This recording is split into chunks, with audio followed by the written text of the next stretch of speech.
Uma sala escura aterrorizante e Ediaê chora de joelhos, dizendo que não merece aquilo, pois não fez nada de errado. Mas uma mulher misteriosa aparece na sua frente e atira em Ediaê e o faz cair de uma altura impossível de sobreviver. Mas mesmo parecendo estar morto, Ediaê abre seus olhos. Mas ok, tudo começou há 7 anos atrás, quando Ediaê estava indo para uma entrevista de emprego em uma multinacional, bastante nervoso e conversando com sua namorada no celular. De repente, um homem atravessa a avenida e é atropelado por um carro, e Ediaê fica chocado e verifica o estado do homem, mas ele morre agarrando os braços de Ediaê, deixando ele ainda mais assustado. Mais tarde, durante a entrevista, Ye ainda está lidando com o seu trauma e não consegue responder adequadamente às perguntas, e acaba perdendo a última oportunidade de conseguir um emprego. Sem emprego fixo e um salário bom, Ediaê se forma com uma grande dívida no financiamento estudantil,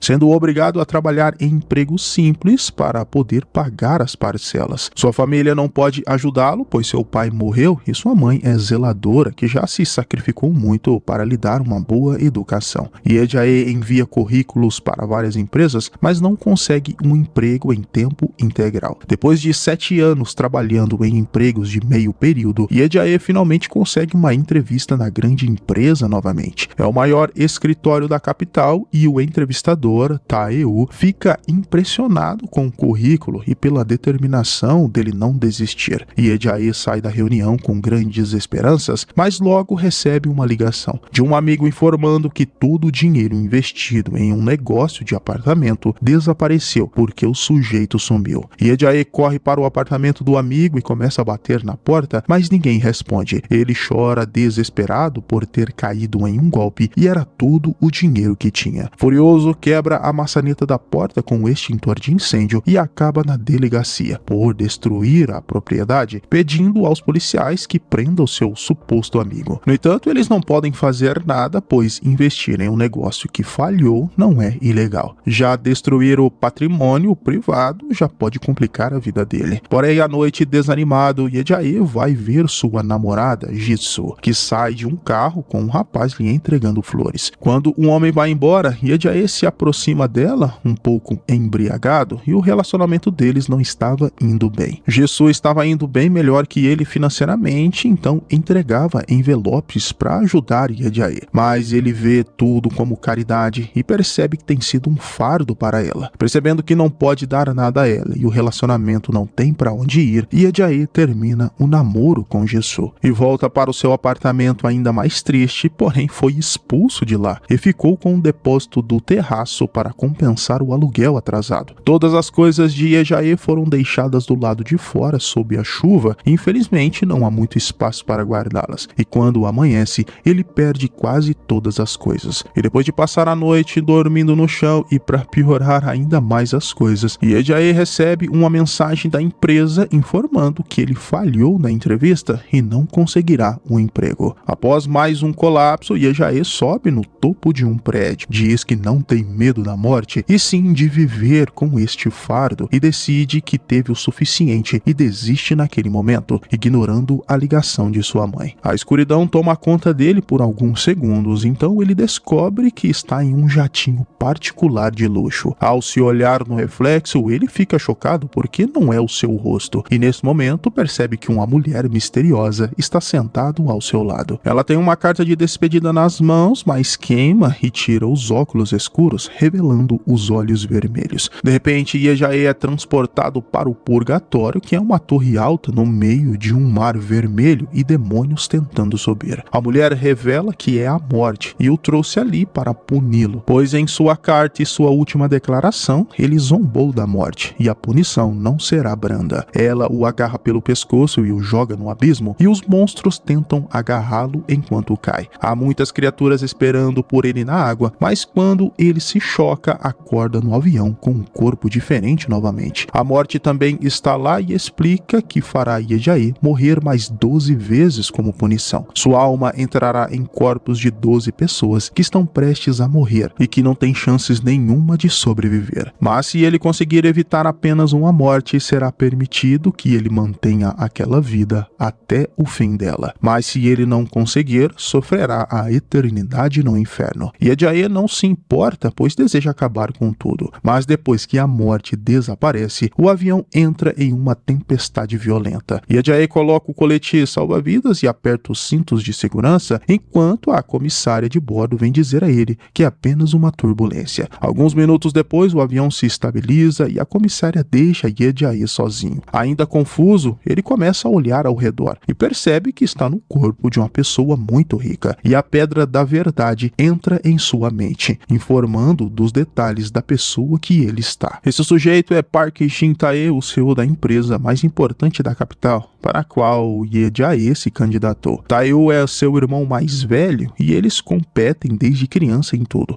incluindo em quem liderará a empresa. Todo o seu trabalho árduo permitiu que ele ganhasse a aprovação de seu pai, eventualmente fosse escolhido para se tornar o novo CEO da empresa, apesar de seu irmão claramente ficar com ciúmes. Assim, Yejae está muito satisfeito com esse estilo de vida e bilionário e decide que quer mantê-lo, já que parece que não há sofrimentos por aqui. Mas nesse momento, um dos motores do avião explode e o avião começa a descer em grande velocidade. Yejae volta para o seu assento para apertar o cinto e o piloto tenta controlar o avião. E o fogo se espalha, criando um buraco na fuselagem que puxa o piloto e a comissária de bordo para fora. Yejae só pode assistir enquanto uma explosão faz todo o avião pegar fogo e logo ele é subitamente morto neste acidente. Depois, Yejae acorda no purgatório e agora há uma porta brilhante e assustadora que só se ouve gritos dela e uma mesa para a morte. Na mesa, um relógio conta as vidas de Yejae enquanto a morte carrega sua arma com várias balas. Ela explica que as almas daqueles corpos já estão mortas, então Yejae não está roubando suas vidas, apenas dando aos corpos uma segunda chance. Se ele falhar em sobreviver em todas as 12 vidas, ele irá direto para o inferno. E a morte agarra Yejae e o leva para trás da porta, onde vê horrores e o sofrimento eterno diante dos seus olhos. Ela o leva de volta e Yejae não entende o que fez para merecer o inferno. Então a morte diz que ele é culpado por encontrá-la antes que ela pudesse encontrá-lo. Ela também revela que, dependendo de suas ações, se ele sobreviver em um dos 12 corpos e realmente merecer viver, pode evitar o inferno. Yejae fica animado e decide que irá sobreviver. E a morte está curiosa para vê-lo tentar e atira para a segunda vida. Mas ele está caindo de um avião vestindo um macacão esportivo e sem paraquedas. Enquanto entra em pânico, ele vê outros 3 homens pulando com ele e carregando câmeras e paraquedas. Um homem o pega para ajudá-lo e nesse momento a pedra da verdade entra em sua mente. E este corpo pertence a Jae Seo, um amante de adrenalina que adora esportes extremos e fez muitos desafios loucos em sua vida, ganhando 4 recordes mundiais do Guinness. Mas hoje é o maior desafio de sua vida, que consiste em mergulhar sem paraquedas de 1.600 quilômetros acima do solo e cair em uma rede de segurança. O evento está sendo transmitido pela internet e na TV nacional, e se ele conseguir, seu patrocinador lhe dará 3 bilhões em dinheiro. O patrocinador está brincando com o isqueiro e ele adorou ver o dinheiro. A ideia de tanto dinheiro faz Yejae querer completar o desafio pela ganância. Então ele empurra o ajudante para longe e começa a cair em grande velocidade. O corpo sempre mantém as habilidades, mas a mente é de Yejae. Então, confiante que irá conseguir, ele parte ainda mais rápido e quando ele finalmente acha que vai cair no alvo e atingir a rede, ele erra o local e se espatifa no chão, morrendo imediatamente. E tudo isso foi visto por milhões de pessoas na internet e na TV que estavam ansiosos com a audiência do evento. Yejae aparece no purgatório novamente, dizendo que não é justo ser considerado um pecador porque não machucou ninguém. A morte o chama de egoísta, pois fazendo isso machucou pessoas que amavam ele e atira para sua terceira vida. Ele acorda no corpo de um adolescente em uma escola e percebe que um colega está rindo do vídeo da morte do cara de paraquedas. Assim, Yejae percebe que todas as vidas pertencem à mesma realidade. Por estar zombando dele, ele pensa em brigar com o garoto, mas nesse momento a pedra da verdade atinge sua mente. Esse é Kwon Hyuk-soo, um adolescente que perdeu o pai aos 5 anos e foi criado por sua mãe, que trabalha duro para manter a casa e os estudos dele. Kwon queria deixá-la orgulhosa, mas odiava ir à escola, porque Jin Sang e seus amigos valentões da escola o incomodavam, como jogavam leite nele, derrubando derrubavam no chão e ainda filmavam toda essa humilhação. No entanto, ele nunca contou isso para sua mãe porque não queria deixá-la preocupada. Eventualmente, o garoto sentiu que a escola se tornou um inferno e os valentões eram verdadeiros demônios. Então decidiu revelar a Jin-sang que iria pular do telhado se ele não parasse. Mas Jin-sang bateu nele e disse que ele era patético e que ninguém sentiria sua falta. O garoto escreveu uma carta de tudo o que iria fazer e o porquê faria isso. Mas Ye Jae percebeu que se ele não seguisse a carta, iria sobreviver e começou a rir. Mas Jin-sang bateu nele só por rir e disse para ele trazer leite de morango. Ye Jae se recusou a ser uma vítima e derrubou ele com uma cadeira. Um dos amigos valentões tentou impedi-lo, mas Ye Jae rapidamente o dominou e depois pegou o Jin-sang contra a janela, fazendo ele pedir desculpas. De repente, alguém derruba Ye Jae. É Tak Seok, um garoto muito maior e forte do que ele, e domina imediatamente e também bate nele. Então ele e o seu amigo seguram Ye Jae para que Jin-sang, que parece ser o líder, bater no garoto de novo, e os colegas assistem com medo. O professor chega e eles voltam aos seus lugares, mas depois da aula, Jin-sang e sua gangue pegam Ye Jae de novo e começam a batê-lo. Eventualmente até Taek-suk acha que já é demais, pois o garoto já aprendeu a lição. Mas Jin-sang acha que não e ainda bate em Tae-seok. No entanto, ele finalmente para quando vê a garota que ele gosta o observando. Pois Ye Jae vai para casa e começa a lembrar da própria mãe, ficando emocionado. E no jantar, ao ver sua própria mãe na sua frente, Ye Jae chora ao lembrar de como era amado por ela. No dia seguinte, Ye Jae tem um plano. Se aproxima de Tae-seok para deixar uma dúvida na cabeça dele. Porque Jin-sang é o líder se ele é mais forte.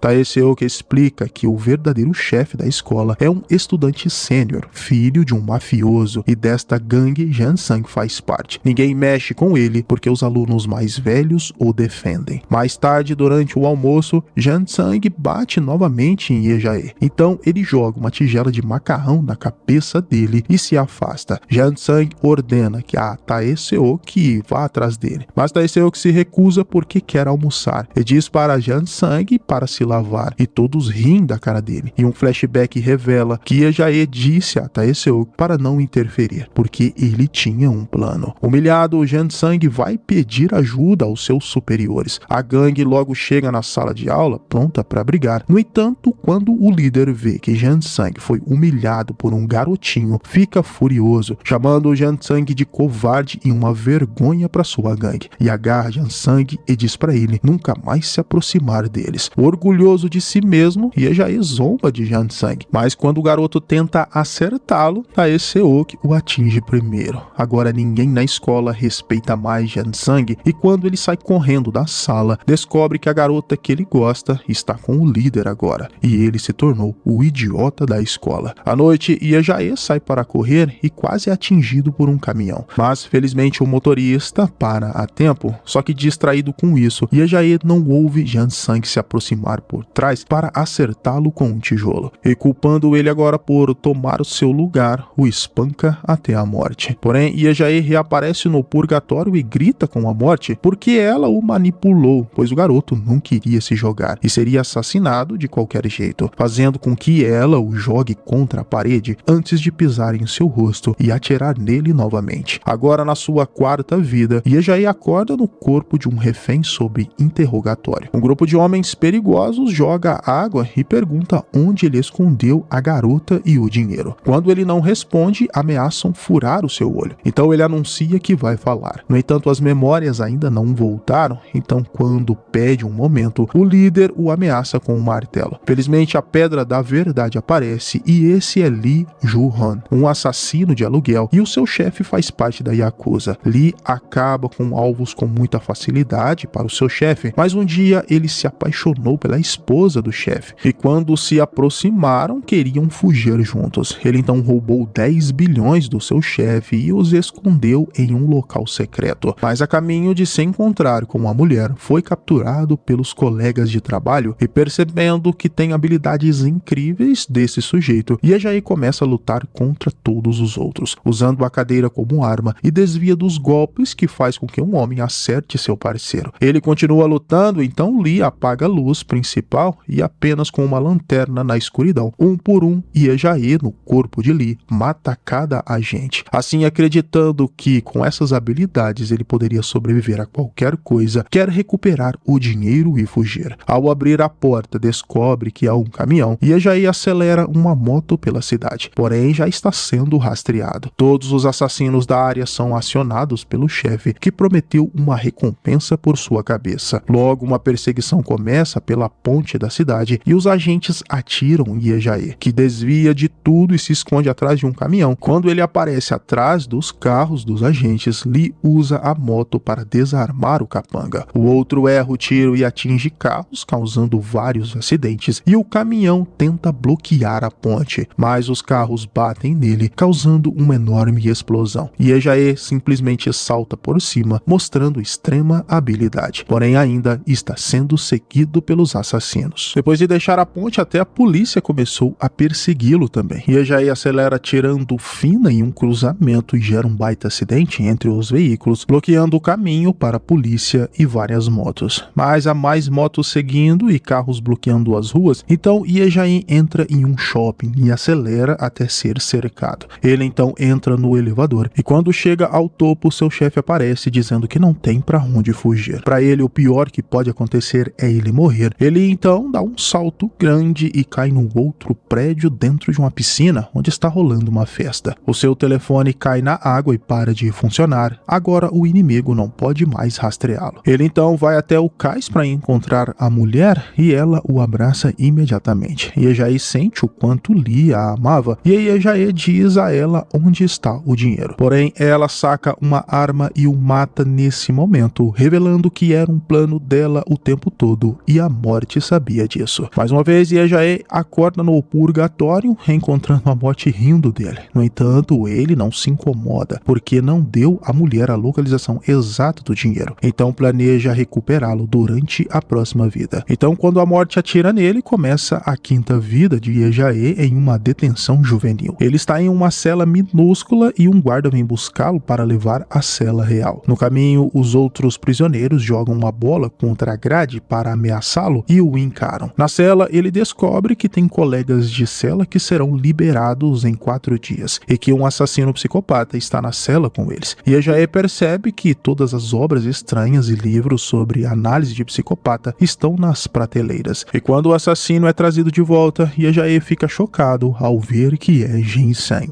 E lembrando da sua morte anterior, Ye-Jae começa a espancá-lo, mas os outros prisioneiros o puxam imediatamente. Nesse momento, a Pedra da Verdade finalmente vem à mente de Ye-Jae, e esse é Shou Tae-sang, um lutador de MMA, e sua mãe devia muita grana a agiotas. Então, ele aceitou um acordo, assumiria a culpa por um atropelamento e seria recompensado com 200 milhões após o julgamento. Como ele tinha apenas 18 anos, ainda era menor de idade na Coreia, então o plano era ser liberado em condicional. Enquanto fazia o acordo com o advogado, um homem os observava nas sombras enquanto brincava com seu isqueiro. O cara se entregou com uma confissão falsa, mas infelizmente durante o julgamento a mulher atropelada morreu. Então o juiz o sentenciou a 2 anos de prisão por homicídio culposo. Mais tarde, quando o advogado visitou na prisão, ele pediu 2 bilhões para ficar em silêncio ou contaria toda a verdade à polícia. Ele lembrou também de quando Jin-Sang entrou na cela e Shou Tae-sang era líder, mas todos ficaram com medo dele por ser um psicopata assassino. Porém, agora no presente, Ye-Jae começa a rir ao perceber que Jin-Sang não é um psicopata, ele apenas matou um garoto indefeso do ensino médio. Ye-Jae começa a dar uns tapas em Jin-Sang, enquanto a verdade aos outros é revelada. Jin-Sang tem medo demais para negar, então o resto dos colegas de cela batem nele por vingança. E do lado de fora, outros prisioneiros também começam a bater em Jin-Sang, e Ye-Jae acha isso muito satisfatório. Mais tarde, na marcenaria do presídio, um prisioneiro dispara uma lâmina de sua serra em direção a Ye-Jae, mas ele desvia. A lâmina acaba batendo na parede, voltando e acertando o cara em cheio, e depois que os guardas levam um homem ferido, todos os prisioneiros dizem a Ye-Jae que o advogado quer vê-lo morto. Jin Yong imediatamente sai correndo de medo e acontece uma briga. Ye-Jae sabe que Choi era lutador de MMA, então com golpes rápidos ele luta contra todos os prisioneiros ao mesmo tempo. E um por Forum ele derrota todos com muita facilidade e Jin Yong volta com uma barra de ferro, mas Ye Jae já tinha acabado com todos. Naquela noite, Ye Jae encontra Jan Sang no banheiro, afiando uma ferramenta para matá-lo. Então, depois de dar alguns tapas nele, Ye Jae sabe que não pode matá-lo, senão passará muito tempo ali dentro. Em vez disso, então, ele inventa que o fantasma de Kwon disse detalhes do que aconteceu na escola. E quando diz que fantasmas o assombrará para sempre, Jan Sang acaba molhando as calças de medo. Assim que chega o dia da liberdade, antes de partir, ele dá a Jan Sang um pouco de leite, dizendo que foi enviado pelo fantasma. Lá fora, o advogado o espera com dinheiro, mas Ye Jae recusa, pois ficou com medo de uma van que estava esperando ele ali. Ele disse ao advogado que quer levar uma vida limpa e sem peso na consciência e não aceitou o dinheiro. Porém, ele vai até o cais e encontra o dinheiro que ele escondeu em outra vida, sem perceber que alguém está o seguindo. Agora ele está pronto para começar uma vida nova, então aluga um quarto e tira uma soneca. Ele acorda quando sente uma mão tocando em seu rosto, achando que é sua mãe, mas acaba sendo apenas um sonho. Nesse momento, o seu telefone toca com uma ligação da mãe de Cho. Ye Jae chora e aceita visitá-la em breve. Mais tarde, na estação, Ye Jae divide o dinheiro em 2 sacos e guarda um em um armário que expirará se ele não retornar após 4 dias. Mas quando ele chega à cidade, Ye Jae é atacado por trás e esfaqueado por um velho, que era o pai da vítima do atropelamento. Ele estava furioso porque o assassino só pegaria 2 anos por causa da idade, então veio buscar vingança. Ye Jae se desculpa e diz que não foi ele, e o homem foge quando percebe que é verdade. Porém, Ji Yong aparece e corre para ajudá-lo, só que tudo é revelado. Ele só estava ali para matá-lo, pois no dia da briga ele queria matar Ye Jae também pelo dinheiro do advogado, mas quando voltou já tinha acabado, então fingiu ser uma pessoa boa. Ye Jae tenta suborná-lo, mas ele não aceita o dinheiro dele, só quer o do advogado e mata ali mesmo no beco. Então de novo ele morre enquanto o telefone toca com a ligação de sua mãe. Mais uma vez Ye Jae acorda no purgatório e agora ele está furioso, pois não aguenta mais ser enganado pela morte e quer ir para sua próxima vida logo para achar o dinheiro. Porém a morte sorri e atira nele, e assim descobre que sua 6ª vida começa dentro de um bebê, e ele começa a chorar no meio do restaurante, pois sabe que nessa forma nunca conseguirá pegar a grana de volta. A mãe então pede desculpas a todos e o leva para o carro. Lá ela mostra sua verdadeira face, jogando e gritando com o filho por seu incômodo. Como ele está em um corpo de um recém-nascido, não tem memórias, então a pedra da verdade não aparece. A mãe leva o filho para casa e o joga cuidadosamente no sofá, onde é gentilmente pego pelo pai. Ye Jae pensa que o homem pode ser mais amável, mas logo ele mostra sua verdadeira face também. Traz comida vencida e quando Ye Jae se recusa a comer, ele começa a gritar e insultá-lo também. Nesse momento, um policial chega com uma assistente social que recebeu um relatório sobre um possível caso de abuso. Eles entram e tentam verificar o corpo do filho, mas o pai os interrompe para mostrar seu cartão, provando que ele também é um assistente social de bem-estar infantil. A dupla se desculpa pelo mal-entendido e vão embora, então agora a mãe está furiosa. E ela coloca o filho no chão com carinho e com um travesseiro coloca ele para dormir. Quando Ye Jae aparece no purgatório, a morte explica que às vezes nem mesmo os que acabaram de nascer têm uma segunda chance, então Ye Jae não deveria dar a vida como certa. Ela atira nele e a 7ª vida de Ye Jae começa fora da estação de trem. Usando o telefone no seu bolso, ele percebe que o armário está prestes a expirar. Ele corre para dentro da estação e chega aos armários pouco antes dos funcionários abrirem. Depois de recuperar o seu dinheiro, Ye Jae vê seu reflexo e descobre que o seu novo rosto está em anúncios ao redor da estação. A pedra da verdade entra na sua mente e esse é Yan Jian-Hu, um modelo que foi popular desde o ensino médio. Sua carreira de modelo foi fácil graças à sua aparência e agora ele tem muito dinheiro por causa disso. Animado, Ye Jae vai para sua nova casa e descobre que é chique. Então está ansioso para manter essa vida e também encontra um jornal. Descobre que os pais do bebê foram pegos pelo assassinato e a morte do lutador de MMA e os acidentes de trânsito da perseguição estão sendo noticiados, mas ninguém sabe quem os causou. Então ele recebe uma ligação de um amigo e o convida para uma festa VIP. Ye Jae decide participar e ele bebe muito porque está acostumado. Mas esse corpo de modelo não, e fica mais bêbado do que planejado. Durante a festa, ele vê Tae-woo, que agora é o CEO graças à morte do seu irmão, e se ele o impressionasse, seria modelo da empresa. Mas estar bêbado atrapalhou até de se conhecerem. Na manhã seguinte, Ye Jae dorme demais por causa da ressaca, então o seu irmão vem acordá-lo. Ele vai para os Estados Unidos na semana que vem, e Jang tinha prometido cuidar de sua cafeteria. Durante seu primeiro dia, Yeon Jae já considera fechar a cafeteria depois que ele for embora. No entanto, ele leva um susto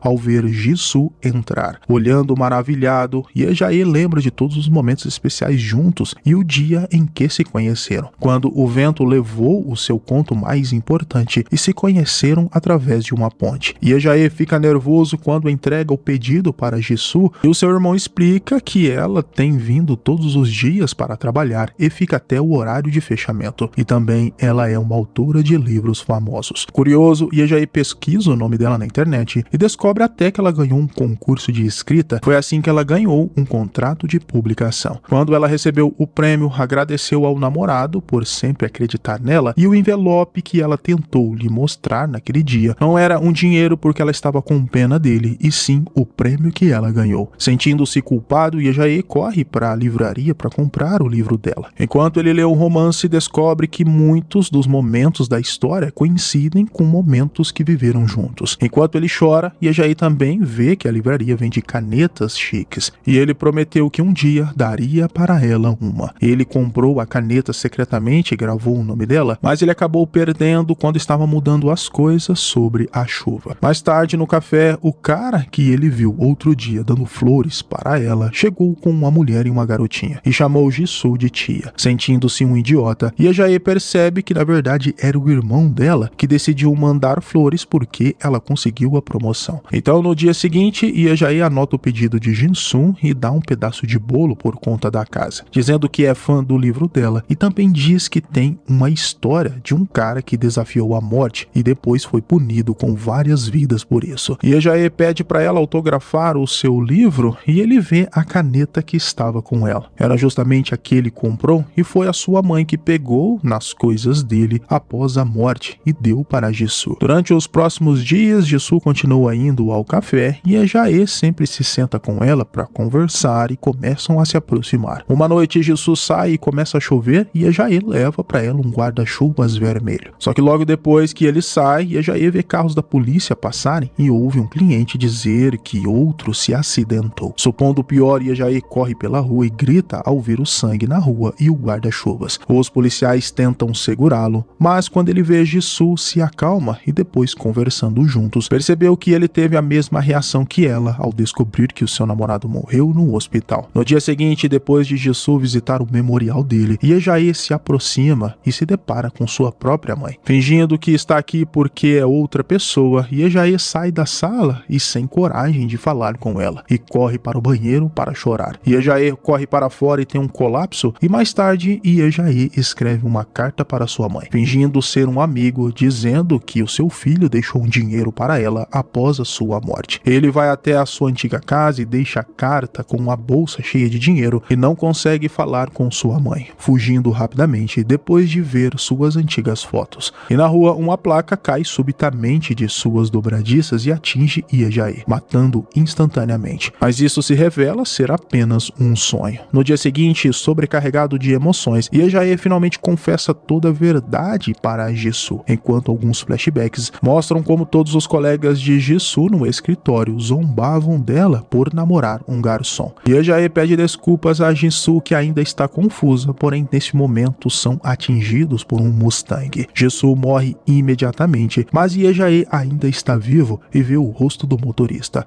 Tae-woo. Ele é o cara com o isqueiro que esteve conectado a cada vida pela qual passou. Estava com um atleta, com o lutador de MMA, com o chefão para derrubar o avião do próprio irmão e agora com o atropelamento. O advogado também estava no carro, mas foge ao ver os corpos. E quando Tae-woo vê que Ye Jae ainda está vivo, ele coloca suas luvas para acabar com o sofrimento dele. Logo depois, Ye Jae acorda na sala escura do purgatório e ele está tão furioso que se apressa para pegar a arma da morte e, sem piedade, atira na cabeça dela. Agora, em uma transmissão ao vivo para mais de 500 mil pessoas assistindo, esse assassino promete espancar matar o refém ao vivo se não pagarem a recompensa. Ninguém acredita nos comentários, mas esse assassino tira a máscara do refém e é um mafioso e abusador. Assim que seu amigo começa a gravar, ele começa a bater no refém. Porém, ele não percebe nas sombras que alguém se aproximava e derruba seu colega e se revela rapidamente, bate no outro criminoso e leva o refém com ele. O refém não entende quem é ele, fica feliz por ser resgatado e ele diz que é apenas um artista. Porém, fica surpreso ao descobrir que este artista não estava ali para salvá-lo, e sim, segundo ele, para usar em sua obra. E ele acaba apagando dentro do carro e ao acordar está deitado em uma maca, sem camisa e com várias telas em branco ao redor. E agora o artista revela que é um psicopata assassino que só mata as pessoas porque é sua profissão, pegando uma motosserra e as telas em branco servem para espirrar o sangue e assim pintar as suas obras de arte. De volta ao purgatório, Yejae agora surta, sobe na mesa da morte, pega sua arma e atira nela, e depois quer atirar em si mesmo para ir para a próxima vida, mas não funciona assim. A morte não pode morrer e a arma só funciona quando ela quer, explicando que ele é um idiota, pois ela é uma deusa da morte e um verdadeiro demônio, mostrando sua verdadeira face, e podia tomar forma de qualquer outra pessoa que pudesse, provocando Yejae com a forma de sua ex-namorada. Então a morte o envia para a próxima vida, e assim Yejae acorda no corpo do psicopata assassino e se pergunta de quem é aquele sangue e se tem alguém no banheiro, mas era apenas um roupão. Ao entrar no apartamento, ele vê várias telas, ferramentas de tortura e balde de sangue, e a pedra da verdade sai dentro do balde e entra na sua mente. Este corpo pertence a Yeon Gun-chae, que desde pequeno sempre gostou de desenhar, que apesar do dom que tinha, nunca foi reconhecido. Até que um dia uma mulher caiu de cima de um prédio em cima de um carro e percebeu que sua arte vinha da morte, e esses retratos pintados a partir de pessoas mortas valiam muito dinheiro no mercado exterior. Assim ele começou a levar sua arte mais a sério, e ele mesmo começou a ir atrás de suas vítimas. Seu rastro de violência era contado nos noticiários, onde encontravam os corpos com mais características do mesmo assassino. Enquanto isso, suas telas eram leiloadas por milhões e foram 15 pessoas ao todo que, segundo o psicopata, renasceram em suas obras de arte. Já Yejae ficou em choque e vomitou, porém pensou em usar ele para caçar Taewook, sendo um demônio caçando o outro, que por sua vez estava praticando tiro ao alvo em pássaros de verdade e quase fez isso com seu assistente. Yejae foi ver o local de sua última morte e dentro de um bueiro achou a caneta de Jisoo, e na mesma noite Taewook fez o advogado assumir a culpa pelo atropelamento e recompensaria ele, dando uma das filiais para ele tomar conta. E no chip do carro que esteve gravado quem estava no volante foi parar no bueiro, junto com a caneta de Jisoo. O artista foi até a empresa para tentar falar com Taewook, porém não era fácil falar com o empresário e a agenda era sempre lotada. Porém, ali na frente de seu pai, ele mostrava que era uma pessoa boa apenas para ganhar a confiança do velho. E um seminário sobre psicopatas fingiu ser uma pessoa normal, pois estava sendo filmado. E Yejae estava assistindo, mas nesse corpo do artista ele começou a sangrar pelo nariz e caiu no meio da calçada, descobrindo mais tarde que tinha um tumor na cabeça e apenas 3 meses de vida. Porém, para ele era o suficiente. E por ironia do destino, o Park Tae-woo queria comprar uma das suas obras mais caras e estava esperando ele na sua galeria, que o confrontou dizendo que aquela obra tinha o sangue de 5 pessoas e foram conectadas pelo Deus que a criou, dizendo a Tae-woo que neste caso eram parecidos, pois os dois se achavam deuses quando matavam pessoas. Tae-woo não entendeu muito bem e ficou surpreso, mas o artista disse que era apenas uma brincadeira, e quando as pessoas saíram da galeria, pensou em matá-lo, mas a morte o avisou que se ele fizesse isso, ela iria interferir. Então, na saída, o artista ofereceu vender a obra e depois o levaria para o seu estúdio para pintar algo especial para ele. Depois da missa feita para o seu irmão, onde o seu pai claramente preferia ele, Tae-woo recebeu uma ligação, dizendo que o seminário foi feito pelo seu pai para descobrir se ele realmente era um psicopata. Assim, Tae-woo tomou alguns comprimidos e saiu em alta velocidade e passou por 2 detetives no seu carro de luxo. Ignorando as sirenes, Tae-woo acelerou mais ainda e acabou saindo em uma ponte em construção. Encurralado, o detetive foi foi falar com ele e percebeu que o empresário estava chapado. O tirou do carro, mas o garoto não sabia quem ele era e com apenas uma ligação deu uma carteirada e na sequência vários tapas no garoto e jogou dinheiro, mostrando que era o dono daquela cidade e podia fazer o que quisesse. Assim que voltou, Iejaê estava esperando por ele, que disse que veio entregar sua obra, mas pisou na Ferrari de Taeul. Assim começaram a brigar e Iejaê deu uma surra nele. Então ele correu para a sua Ferrari, pegou sua arma e atirou em Iejaê, que caiu no chão, acreditando que estava morto. Ele estava apenas fingindo, pois estava usando um colete, e pegou a Ferrari e o ameaçou assim. Taeul ficou no chão e ele o dominou e o levou para o seu apartamento amarrado. Só que lá as coisas se complicaram, pois com o tumor na cabeça ele acabou desmaiando. E quem ficou na maca agora era Iejaê. E assim Taeul contou como foi o seu primeiro assassinato, de um homem parado no meio da rua, e o mesmo que Iejaê ficou apavorado quando morreu em seus braços. Só que ao contrário de sentir pena, ele gostou muito, e quando Iejaê hoje pegou ele, queria sentir qual era o gosto de ser morto por alguém. Mas ele acabou desmaiando e foi um presente, e iria sentir o gosto de como é ser um artista usando a própria motosserra para pintar sua obra de arte. Assim, ele acordou tendo a experiência mais dolorosa até agora, só que diferente do que a morte pensava, Iejaê estava rindo dela, pois nos fundos do apartamento do artista tinha câmeras que filmaram tudo, mostrando um empresário matando outra pessoa. Iejaê fez isso de propósito, apesar de ter sofrido bastante nessa vida. Era o seu plano para a próxima vida, então a morte o mandou. Ele acordou perseguindo um sujeito que na verdade era um dos detetives que parou Taeul no outro dia. Mas por incrível que pareça, ele tentou escapar do bandido, mas o seu parceiro o derrubou. Repreendeu o detetive para saber por que ele estava correndo do bandido e não o contrário. Assim, a Pedra da Verdade apareceu e esse era Yan Ji-yeong, que perdeu seu pai quando era criança, que também era policial, e quando passou no teste para a polícia, sua mãe passou mal com medo dele morrer igual seu pai. Ele então fez uma promessa que não correria perigo e decidiu tornar-se um detetive medíocre, apenas para sobreviver, e os seus colegas de trabalho o detestavam por isso. Até que recentemente sua mãe faleceu, e até hoje ele sempre recuava e não era tratado com respeito nem pelo seu parceiro. Mas ali na rua ele avistou seu antigo colega de cela que o matou na quinta vida. Ele estava ameaçando outro com uma faca e o manipulou dizendo que era um antigo colega de cela revivido, fazendo o bandido confessar o crime na frente de quem estava filmando. E quando foi para cima dele, usou suas habilidades e o derrubou. Assim a polícia chegou e levou para a delegacia. Seu vídeo viralizou e apareceu até em programas de TV, e o delegado nem acreditou que era o detetive, pois sempre foi um covarde. Porém, determinado, ele foi até a casa do artista, sabia como e onde pegar as provas. Mostrou o vídeo do maníaco fazendo suas obras para o seu parceiro, e enquanto ele chamava reforços, ele aproveitou para pegar as provas contra Taeul e apagou os vídeos originais. O lugar se tornou uma das maiores descobertas de psicopatas assassinos da história da Coreia, e seu chefe estava muito feliz, pois parecia que ele estava possuído e isso era bom. Taeul acabou passando por lá e como detetive não fez perguntas corriqueiras e na verdade ficou alfinetando o empresário, pois os assassinos sempre voltam à cena do crime. Assim que Taeul foi embora, o empresário estava furioso com o detetive, ainda mais agora que se tornou um fenômeno no combate ao crime, e Taeul já contratou um chefão do crime para acabar com a vida do detetive. Como detetive, ele deu os vídeos para um repórter e depois descobriu que sua mãe estava sendo investigada por terem achado uma mochila cheia de dinheiro deixado por uma das vítimas que estava sendo investigada. Ela não sabia dizer a origem do dinheiro e estava passando sufoco para responder os interrogatórios. Depois que ela saiu, ele tentou falar com ela se passando por detetive, dizendo que tudo iria terminar bem. E nesse momento ele viu em seus pés o sapato que ele deu de presente. Ele fingiu que estava amarrando para não mostrar que estava emocionado e depois se despediu. Mas assim que ela partiu, não aguentou e as lágrimas escorreram em seu rosto. Mais tarde deixou comida para ela em seu apartamento, mas foi encurralado na saída pelo mesmo bandido que dirigiu o caminhão na sua terceira vida. Ele o esfaqueou naquele momento a pedido do seu chefe. Já Taeul estava sendo investigado pelo seu próprio pai, mas como ele não podia fazer nada contra o seu pai, saiu pelas ruas encurralou um motorista e o esfaqueou só para descontar sua raiva, mostrando sua natureza psicopata. Ele foi confessar seus crimes na igreja, mas um dos seus informantes da TV disse que o detetive deu um vídeo à imprensa dele assassinando uma pessoa. Então Taewoon tentou ligar para o seu chefe do crime, mas ele já estava sob custódia. Taewoon queria encontrá-lo, mas como o detetive já tinha pensado em tudo, Lee Jae não iria se arriscar. Mas o que ele ainda não sabia era o tanto que o empresário era influente na cidade e conhecia o comissário-geral de polícia, e estavam em sua sala para resolver tudo com um contrato. Segundo Taewoon, aquela assinatura mudaria sua vida, além de muito dinheiro. Seria um dos policiais mais poderosos da capital. Mas Lee Jae apenas rasgou o contrato na frente dele, pois seu objetivo era destruir Taewoon, acabar com sua vida e vê-lo atrás das grades. O problema é que todo mundo na delegacia já estava envolvido em corrupção com Taewoon, e quando Lee Jae estava na frente da TV esperando Taewoon se entregar, ali na frente das câmeras o jogo virou, pois ele alegou legítima defesa, pois era refém de um assassino em série que tinha matado mais de 15 pessoas. O que restou para ele foi apenas se defender, ou seria morto ali mesmo, e as imagens que apresentaram na TV eram apenas do assassino levando Taewoon, e isso era o suficiente para alegar inocência. Ele ainda ficaria em custódia, mas um movimento criado pela empresa alegava que todo mundo estava com ele, pois ele era inocente. Como não fez uma cópia das imagens dos vídeos, não tinha como provar ao seu chefe de polícia que as imagens foram forjadas. Park Tae-woo saiu pela porta da frente da delegacia como inocente aquela noite, e o detetive pego pelos próprios policiais. Tae-woo tomou seus comprimidos e pegou seu jatinho para ir para fora do país, mas as coisas se complicaram para ele. Uma gravação revelava todos os assassinatos que ele cometeu, e aquele avião iria explodir em 30 segundos. Desesperado, ele pegou o paraquedas e se jogou, e assim o avião explodiu. E por sorte na queda, conseguiu colocá-lo e abrir, caindo em segurança. Mas assim que pousou, foi atropelado. E era justamente o detetive. Tae-woo estava completamente confuso. Acontece que 2 semanas antes, em sua vida de assassino de aluguel, sabia onde o chefão do crime guardava os podres dos clientes. Ele então pegou o HD com as provas e com mais memórias do seu irmão, ele sabia que guardava seus comprimidos na caneta e trocou por sonífero. Seu parceiro sempre esteve ao seu lado e ameaçou seus próprios amigos a mentir para Tae-woo. E com as memórias de Lee, ele implantou as bombas no avião, e enquanto estava decolando, foi mostrado à imprensa e toda a TV ele contratando o chefão do crime para matar seu próprio irmão, e confessando isso em outro vídeo. Lee Jae no avião saltou com a ajuda das habilidades do atleta. Tudo estava planejado para ele pegar Tae-woo assim que pousasse o avião. Ele então apenas seguiu a explosão e o rastro de Tae-woo para encontrá-lo na rua. Assim ele saiu do carro e, usando suas memórias de outras vidas, iria matar Tae-woo. Mas Lee Jae tinha esquecido que não era permitido em nenhuma das vidas cometer assassinato por vingança, e a morte apareceu, pois iria impedi-lo e levá-lo direto para o inferno. Mas nesse momento, a caneta de sua namorada caiu de seu bolso, e lembrando do amor de sua vida, desistiu de matar Tae-woo. A morte desapareceu, e quando virou de costas, Tae-woo iria matá-lo, mas o vento puxou o paraquedas e ele foi atropelado por um caminhão que estava passando. Na delegacia, o detetive encontrou o advogado. Diz que a única coisa que o livraria do julgamento e daria a ele a inocência era o cartão de memória. O advogado ficou emocionado e agradecido, mas o detetive destruiu mordendo o cartão de memória, e fez isso por ter prometido algo em uma outra vida e não cumpriu. E agora passaria o resto de sua vida na prisão. A repercussão de Park Tae-woo foi grande. 3 comandantes da polícia foram afastados e seu pai abdicou do cargo, deixando a empresa